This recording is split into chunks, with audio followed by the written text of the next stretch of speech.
नमस्कार विद्यार्थियों, आप सभी का स्वागत है आप ही के अपने चैनल। आज का जो वीडियो रहने वाला है वो क्लास 8th के लिए है और क्लास 8th के अंदर आपकी जो बुक है हनी ड्यू बुक है इंग्लिश की। इसका चैप्टर नंबर मैं फर्स्ट लेके आया हूँ और इस वीडियो के अंदर मैं बात करने वाला हूँ क्वेश्चन और आंसर की। चैप्टर फर्स्ट का नाम सभी को पता होना चाहिए, the best Christmas present in the world. ठीक है, विश्व का सबसे बड़ा क्रिसमस का तोहफा जो है आपने पढ़ा होगा उसके बारे में। यहाँ पर जो शुरुआत की जो क्वेश्चन है आपको ध्यान होना चाहिए कि आपके जितना भी चैप्टर का पैरा जो होता है जिसको आप पार्ट नाम दे रखा है आपने, पार्ट फर्स्ट के बाद में आपके 3-4 क्वेश्चन है, पार्ट सेकंड के बाद में 3-4 क्वेश्चन, पार्ट थर्ड के बाद में 3-4 क्वेश्चन है और उसके बाद में आपकी क्वेश्चन और आंसर है टेक्सुअल वाले। तो उस सभी के बारे में इसी वीडियो में बात करूंगा, तो वीडियो के लास्ट तक आप जरूर बने रहना। What did the author find in A junk shop? Junk shop में ऑथर ने क्या पाया, क्या देखा? The author found a role top desk. ये ध्यान रखना, ऑथर ने क्या पाया है, role top desk in A junk shop. It was made of of would, है ना, आग की लकड़ी से बना हुआ था और it's condition was very bad, जिसकी कंडीशन थी वो क्या थी, बहुत नाजुक थी, बहुत बुरी थी। सेकंड क्वेश्चन है कि what did he find in a secret drawer.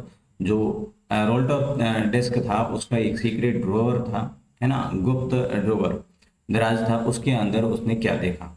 और who do you think had put in the it in their? और वहां पर उसको वहां रखा किसने, ये भी बताना है। He found a small black tin box, और सीक्रेट ड्रॉवर के अंदर क्या था, एक स्मॉल ब्लैक टिन बॉक्स था, ठीक है। और it had a letter in it, और उसके अंदर क्या था, एक लेटर था और Mrs Connie McPherson had put the letter in it, और मिसेज कॉनी है उसके द्वारा उसके अंदर है वो लेटर रखा गया था। अभी ये आपके पार्ट सेकेंड वाला है। पार्ट सेकेंड के जो क्वेश्चन है वो है कि who had written the letter, letter किसके द्वारा लिखा गया, टू हूम, किसे लिखा गया, एंड व्हेन, और कब लिखा गया, ये बताना है। तो लेटर लिखा है मिस्टर जिम मैकफर्सन के द्वारा, रोड दिस लेटर, इस लेटर को है श्रीमान जिम मैकफर्सन के द्वारा लिखा गया। He wrote it to his wife, और ये जिम मैकफर्सन ने अपनी पत्नी श्रीमती कोनी मैकफर्सन को लिखा था, और ये लिखा गया था 26 दिसंबर 1914 को, 26 दिसंबर 1914। पार्ट सेकेंड का सेकेंड क्वेश्चन है कि why was the letter written, what was the wonderful thing that he had happened, है ना। Why was the letter written, उस लेटर को क्यों लिखा गया था, and what was the wonderful thing, क्या था आखिर उसके अंदर। तो द लेटर वाज रिटन लिखा गया क्योंकि समथिंग वंडरफुल हैड हैपन, उसके साथ में कुछ शानदार घटना घटित हुई थी। That wonderful things was the Christmas party, क्या थी, क्रिसमस पार्टी के बारे में था। Football match and exchange of carol of this they fighting, है ना, फुटबॉल मैच और कैरोल के बीच में फाइटिंग किसके बीच में थी, इंग्लिश और जर्मन सोल्जर्स जो थे उनके बाद on the no man land, और कहाँ पर थी, युद्ध मैदान में। नो मैन लैंड का अर्थ यह है युद्ध मैदान, ध्यान रखिएगा। What job did Hans Wolf का क्या काम था, एंड जिम मैकफर्सन है when they were not soldiers, और जिम मैकफर्सन है, देखो हैंस वुल्फ और जिम मैकफर्सन है जब सोल्जर्स का काम नहीं करते थे उस टाइम है उसका क्या काम हुआ करता था, ये बताना।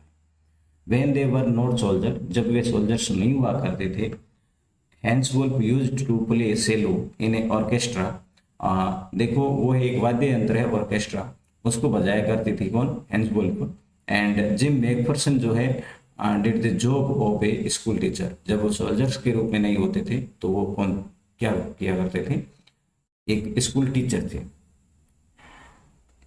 फोर्थ क्वेश्चन है कि had Hans Wolf ever been to Dorset, had Hans Wolf ever been to Dorset, क्या हैंस वुल्फ डॉर्सेट के बारे में किस प्रकार से जानते थे, और वाई डिड ही से ही न्यू इट, और कैसे कह दिया उसने, क्यों कह दिया कि वो उसके बारे में जानते हैं। क्या हैंस वुल्फ है डोरसेट गए हुए थे, तो नहीं गए हुए थे। देखो यहाँ पर no, Hans Wolf had never been to Dorset, Dorset है वो नहीं गए, फिर भी वो कैसे कह दिया उन्होंने कि वो जानता है। तो ये ही सेड ही न्यू, उसने कहा कि it because he had learned all from school, और उसने सब कुछ है डोरसेट के बारे में कहाँ देखा, पढ़ा था स्कूल के अंदर, and from reading book in English, अंग्रेजी की एक पाठ्य पुस्तक के अंदर। Do you think Jim McPherson came back from the war, क्या आप जानते हैं कि जिम मैकपर्सन है उस युद्ध के बाद में वापस आए। How do you know this, और आप इसको कैसे जानते हैं। I think Jim McPherson never come back, मेरे हिसाब से जिम मैकपर्सन है वापस नहीं आए थे। तो ध्यान रखना, जिम मैकपर्सन है उस युद्ध से वापस नहीं आए थे, फ्रॉम द वॉर से। The author went to meet, क्योंकि जो वर्णन करता है लेखक है वो स्वयं जाते हैं किसके पास में मिलने के लिए, श्रीमती मैकपर्सन के पास में। The matron also told, matron ने भी बताया है कि मैकपर्सन है हेड नो फैमिली, मैकपर्सन है वो फैमिली के पास में नहीं आया। अब है यह आपके है टेक्सुअल क्वेश्चन, ठीक है ना, ये टेक्सुअल क्वेश्चन है, तो इसको देख लेते हैं। Why did the author go to Bridport, author है ब्रीडपोर्ट क्यों गया, तो the author went to Bridport in search of mistress Connie Macpherson, वो है कॉनी मैकपर्सन को खोजते खोजते है, ऑथर है लेखक है वो कहाँ चला गया जाता है, ब्रीडपोर्ट जाता है। How old was mistress Macpherson now, where was she, और देखो मिस्ट्रेस श्रीमती मैकपर्सन जो है वो कितने साल की है अब, और वेयर वाज शी, और वो कहाँ है। तो श्रीमती मैकपर्सन है 101 साल की है, 101 years old, and she was in Burlington, कहाँ है ये, बर्लिंगटन हाउस नर्सिंग होम के अंदर अभी है। Who did Connie Macpherson think her visitor was, who did Connie Macpherson, Connie Macpherson ने क्या सोचा, कैसे मतलब किन के बारे में सोचा कि थिंक हर विजिटर वाज, वो विजिटर होगा। कॉनी मैकपर्सन थॉट, जो आने वाला है उसके बारे में क्या सोच लिया था कॉनी ने, तो कॉनी ने सोचा कि हर विजिटर वाज हर हस्बैंड, क्या है जो आने वाला है जो मेरे पास में आया जिम मैकपर्सन के पास में, श्रीमती मैकपर्सन के पास में, कॉनी के पास में, वो कौन होगा, जिम मैकपर्सन होगा। इस प्रकार से उन्होंने अनुमान लगाया। This sentence is the text show, वो कौन से वाक्य का शब्द है जो ये शो करता है कि visitor did not try to hide his identity, कि लेखक के द्वारा अपनी आइडेंटिटी अपना परिचय नहीं छुपाया गया। तो आई सेड, ये जो जिस लेखक के द्वारा कहा गया वो है कि I said I was a friend come to visit Macpherson to bring her a Christmas present. I said, मैंने कहा कि मैं जिम मैकपर्सन जो है श्रीमती मैकपर्सन है उसका क्या हूँ, I was a friend come to visit, मैं उसका दोस्त हूँ और उसके पास में क्रिसमस प्रेजेंट है वो लेके आया, क्रिसमस का तोहफा लेके आया। दिस सेंटेंस शो, और ये शो बताता है कि visitor did not try to hide his identity, कि विजिटर के द्वारा है अपनी परिचय है वो छुपाया नहीं गया। और how long do you think, आप इतनी दूरी से कैसे सोचते हैं कि कॉनी हेड कैप्ट जिम्स के लेटर को रखा। Give reason for your answer, अपने आंसर का है उत्तर भी दीजिए। तो I think Connie had kept Jim's letter for the 70 to 75 years, Jim का जो लेटर है उसके द्वारा कॉनी के द्वारा कब रखा गया, तो 70-75 वर्ष की थी तब। तो इसका रीजन क्या है, the junk seller and told that the desk was a early 19th century, है ना। और सेलर के द्वारा है, विक्रेता के द्वारा बताया गया कि 19वीं सदी का है कौन, वो डेस्कटॉप है वो। द लेटर वाज डेटेड, और लेटर के ऊपर भी एक डेट लिख रखी थी 26 दिसंबर 1914। तो now mister Macpherson was 101 years old, और मैकपर्सन भी कितने साल की होगी, 101 साल की होगी।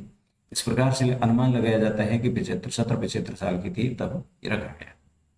Y do you think the desk had been sold and when, आप वाई डू यू, आप क्यों सोचते हैं, the desk had been sold, desk को बेचा जा चुका है, और कब, I think the desk had been sold, बेचा जा चुका था, बिकॉज क्योंकि badly got score marks all down on one side, एक उस तरफ है पूरी तरह से स्कोर कर रखे थे, खुरा से आ रखे थे desk, and it been sold, और इसका अर्थ है कि ये बेचा जा चुका है।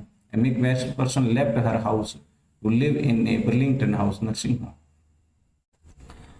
तीसरा क्वेश्चन है कि why do Jim and Hans think that games of और sport are good way of resolving conflict, do you agree? Why do Jim और हैंस है उसके द्वारा गेम है, स्पोर्ट का गेम है, वो खेला गया कि ये ही सबसे अच्छा रास्ता है अपनी जो दूरी है मिटाने का। क्या आप इसमें सहमत हैं? तो जिम और मैक हैंस है उसके द्वारा गेम और स्पोर्ट खेला गया, good way of resolving conflict, मतलब अपनी जो लड़ाई है उसको रिजॉल्व करने के लिए, बिकॉज क्योंकि they do not kill anyone, क्योंकि गेम के अंदर कोई मारा नहीं जाता है, and do not make children orphan, कोई बच्चा अनाथ नहीं होता है, एंड वाइव्स विडोज, कोई पत्नी है विधवा नहीं होती है। Yes I agree to this concept, और मैं भी इनसे क्या हूँ, सहमत हूँ। Do you think the soldiers of the two armies are like each other or different from each other? Find evidence from the story to support your answer. I think the soldiers of two armies are like each other. मेरे हिसाब से दोनों जो army एक दूसरे को पसंद किया करती थी, they are not different from each other, वे एक दूसरे से कुछ भिन्न नहीं थे। On Christmas they wished each other, Christmas को है उन दोनों ने विश किया था। Happy Christmas Tommy, same to you friends, यहाँ पर टॉमी और फ्रीड्स है दोनों सेनाओं के लिए यूज किया गया है। दे shared snaps rum and sauce, ये खाने की चीज़ें हैं, ये है एक दूसरे के साथ में साझा की गई। And they played football on no man's land, और उस युद्ध भूमि के अंदर भी फुटबॉल खेला गया था, इस वजह से कह सकते हैं कि वो कोई भिन्न नहीं थे। And they exchanged carol, even Jim said, और जिम ने कहा भी था कि बहुत आर्मी लॉन्ग फॉर पीस, कि लंबे समय के लिए शांति चाहती है। At the end of the war, और युद्ध के अंत में, they would like to go home back and see the family, और दोनों है अपने फैमिली देखने के लिए चले जाते हैं। These are the evidence from the story, और यही है एविडेंस है। Mention the various ways in which the British and the German soldiers become friends and find that they in common at Christmas. So wishing happy Christmas, the sharing of snaps, rams and sauce, the playing of football match on the no man lands, and the exchange of carol are the various ways that make the British and German soldiers friend, mingling of breaths, longing for peace and home, etc. are the things in common at Christmas. What is the Coney's Christmas present, or why is it the best Christmas present in the world? कोनी के लिए Christmas का उपहार क्या था, और ये विश्व का सबसे शानदार उपहार उनके लिए क्यों था? तो कोनी is husband, gym is her Christmas present. कोनी के जो हस्बैंड है gym is her Christmas present, उनके लिए है वो क्रिसमस का उपहार लाए थे। It is the best Christmas present in the world because of a wife without husband the world in shift, क्योंकि महिला के लिए, पत्नी के लिए अपने बिना पति के वो उपहार आया। अब सातवां क्वेश्चन है कि do you think the title of the story is suitable for it? क्या आप जानते हैं कि ये स्टोरी के लिए सुटेबल टाइटल क्या है? Can you think of any other title, क्या आपके दिमाग में और भी कुछ टाइटल आ रहा है? आई think the title of the story is suitable, मेरे हिसाब से स्टोरी के लिए ये जो टाइटल है, मतलब जो टॉपिक है वो सुटेबल है, उचित है। The story opens, develops and conclude around this title, story जितनी भी कहानी है इस टाइटल पर इर्द गिर्द घूम रही है। Husband a human is the best Christmas gift, और Connie there can be no other titles suitable for this story. तो ये था आज का पूरा चैप्टर। आपके जितने भी क्वेश्चन बनते थे वो सारे और आंसर डिटेल के साथ में समझाने की भी कोशिश की मैंने। आपको ये वीडियो कैसा लगा मुझे कमेंट करके ज़रूर बताना, और अपने सभी दोस्तों के साथ में इस वीडियो को शेयर भी करना। चैनल को सब्सक्राइब नहीं किया है तो सब्सक्राइब भी कर लेना। मैं यहाँ पर आपके मॉडल पेपर डालूंगा जो आपके लिए बहुत ही महत्वपूर्ण और हेल्पफुल साबित होंगे। मिलेंगे नेक्स्ट वीडियो में, तब तक के लिए जय हिंद, वंदे मातरम।